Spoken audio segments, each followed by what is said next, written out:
Welcome back to Ice Wolves Insider, and it's now time for our usual From the Stand segment. This is where we talk to Ice Wolves followers, and our guests on this evening's program are Kevin Radloff, Scott Boys, and Randy Mihilewicz. Gentlemen, welcome to the program. Glad to be here, dude. Thank you. All right. So an interesting week here, and it's been actually an interesting couple of weeks for the Ice Wolves. The Wolves, as many fans know, have won 5 straight on the road. But kind of during the same course, they've also only won once over the last 5 home games. So we're used to seeing a pretty dominant squad on home ice here, very comfortable usually with the smaller ice. So what do you guys think might be the issue there as to why there's such a difference in terms of their home and away records? We'll start with you there, Kevin. You know, it's funny because the Uniplex is usually a pretty tough place to play for any opposing team, even if they're top in the league. So it is funny. Maybe the road record speaks for itself. They're just in the hotels, hanging out together, just being cohesive. Other than that, I don't know why we're losing at home because we're pretty good at home. Mm-hmm. Randy, your take on that?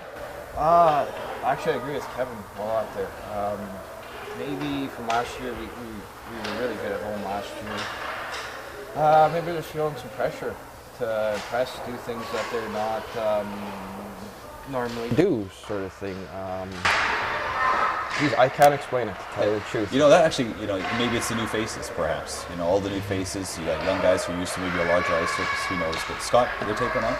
I was going to say it was my fault, because every time I come here they lose. So, maybe I should stay away from them.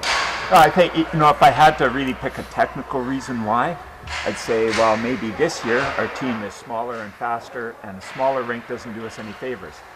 But really, that's probably grasping at straws, and maybe the guys just have to bang their heads together a little more and just make it happen, because some of their performances at home haven't been bad. They just haven't got the results. Kevin? Like you said, there wasn't any hitting on the weekend as far as I was concerned. To getting taken off the puck, it was a fast rec hockey style game. There wasn't some grinding in the corners, but there was nothing open ice whatsoever. Do you think that's the teams adjusting to this junior A supplement? All the suspensions that have been handed down, the emphasis and the checking to the head. Do you think that's part of it? People are paying attention to not getting suspended? Yeah, maybe. And resulting in a less physical game? Think that's what's going on, or is it just one of those weekends? Hopefully it's one of those weekends, because I don't like it. Yeah. What do you think, Scott? I thought the first game against Yorkton, very little hitting. Second game was a little better. It was more physical. And the second game, we outplayed Yorkton. We just didn't get it on the scoreboard. But again, in the grand scheme of things, comparing this to other games we've seen, still not very physical. Randy, have you noticed a difference in the physicality of the games this year compared to last? Have you go look at the website? It seems like there's suspensions every game. So, yeah, I think that's what you're going to see, less hitting. I don't know if that's the right direction the league wants to go in. Right. I agree. I think it's because players are getting suspended, it seems like, every game. Yeah. One of the things that we're noticing in, I guess, the statistics that the league keeps is penalty killing recently. The Ice Wolves actually were near the top at the start of the year. Now they're 10th in the league.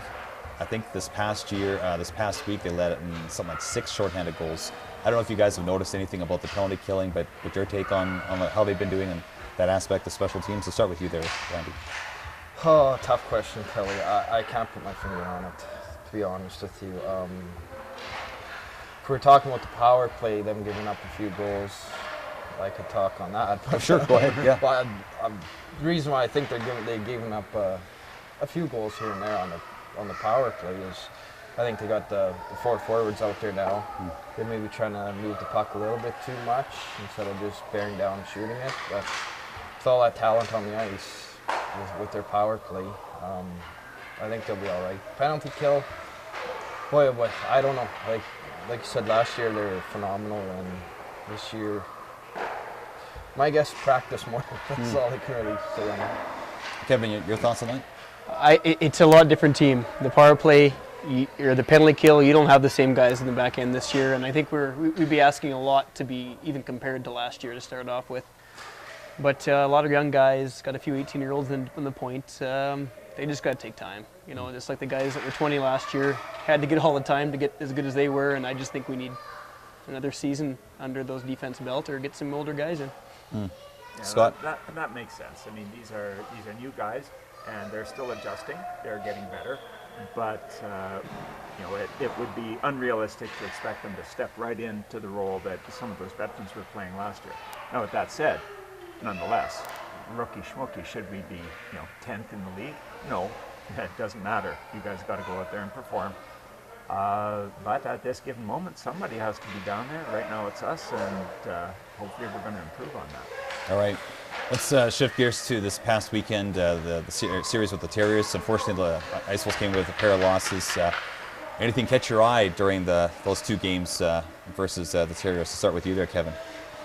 I don't think anything caught my eye completely. It was the second game was a fantastic game of hockey. It was a 1-1 game, and it could have been 4-4. It could have been anything could have gone in.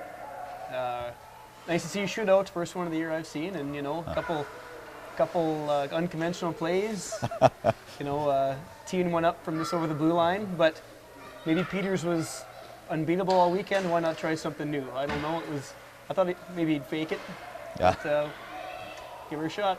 Yeah, you're talking about the Carre slap shot attempt there. Were you guys surprised to see that? So I'll start with you this time. I thought for sure he was lining up for a fake and trying to just pull him a little bit and get him to twitch.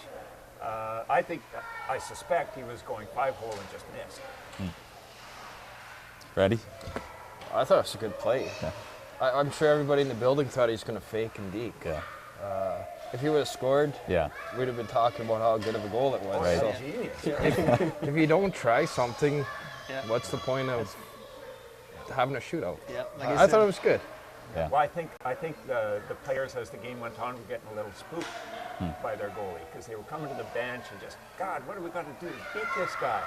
As almost to the point maybe they're getting superstitious. We've got to try something different to beat him. And frankly, we outchanced Yorkton tremendously in the second game. What did the shot total hit? 50 to something. Yeah. What do you do when you got one goal in a 50-shot game? So, Yeah. tough goal. Yeah. Anyway, thanks guys for being on the program this week. Thank you. All right. Just joining us, this has been From the Stands, an Ice Wolves Insider. We'll be right back to wrap things up.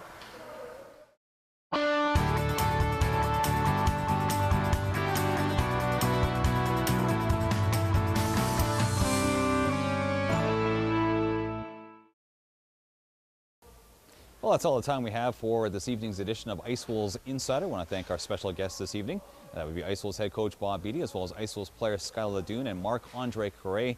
And of course, we're to be without our fans. From the Stands, Randy Mihilewicz, Scott Boys, and Kevin Radloff. Just a quick programming note. We will not air the show next week. We'll be on hiatus, but we will be back for November 16th. We'll see you then.